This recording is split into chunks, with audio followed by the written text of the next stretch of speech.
আজকের এই ভিডিওতে যে নিউজটি আছে সেই নিউজটি খুব ইন্টারেস্টিং।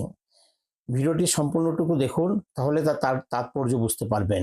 আর আমার এই চ্যানেলটি যদি আপনাদের ভালো লাগে তবে সাবস্ক্রাইব করুন।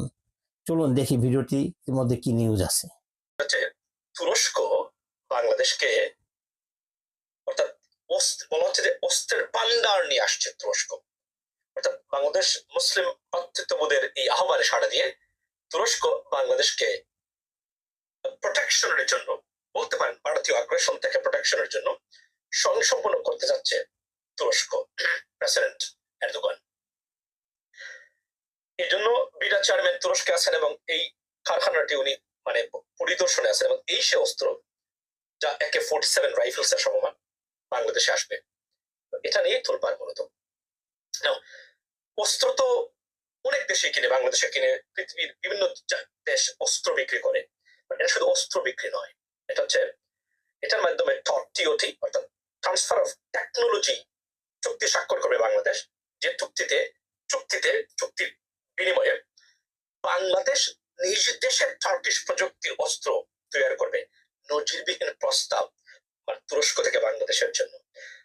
We have never seen anything like that, এবং এটা আনএক্সপেক্টেড, বাট তারা বিশ্বাস করে বাংলাদেশের স্বাধীনতা সার্বভৌমত্ব রক্ষার দরকার যে ধরনের আগ্রাসী একটা পরিবেশের ভিতরে বাংলাদেশ আছে, এটা শুধুমাত্র ডক্টর মোদী গভর্নমেন্টের কারণে সম্ভব হয়েছে এবং আশিক চৌধুরীদের মতো ব্যক্তির কারণে, তাদের ডিপ্লোমেসির কারণে এবং এই ধরনের কমিউনিকেশন নেটওয়ার্কিং এর কারণে সম্ভব হয়েছে। এবং এটা ভারত মানতে পারছে না।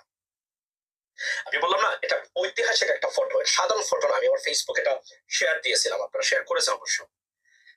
এটা বাংলাদেশের ভারতের জন্য কলিজা কাঁপানো অস্ত্র। চীনের জেট এন্ড সিট, আপনার ফাইটার জেট দেখে আর্মস যেগুলা চীনের সমস্ত আসতেছে বাংলাদেশে, বাট এটা হচ্ছে সবচেয়ে ইম্পর্টেন্ট। আমরা অস্ত্র কিনবো না, আমরা বানাবো বাংলাদেশে। ভারতের রীতিমতো কুম হারাম। পরের দিনই কিন্তু তুরস্ক নিয়ে তুরস্কের বিরুদ্ধে বিষাদগার করেছেন নরেন্দ্র মোদী এবং ভারতীয় গভর্নমেন্ট, বিকজ তারা কখনো চাননি বাংলাদেশে এগুলো আসুক। এটার সাথে কি নির্বাচনের সম্পর্ক আছে? অফকোর্স। এই যে দেখেন না, নির্বাচন দিতে হবে আগামীকালকেই, ভারতীয় প্রেসক্রিপশন। ওয়াই? বিকজ অস্ত্রগুলো আসবে ঠিক 6 মাস থেকে 9 মাসের ভিতরে বা 4 মাসের পরে।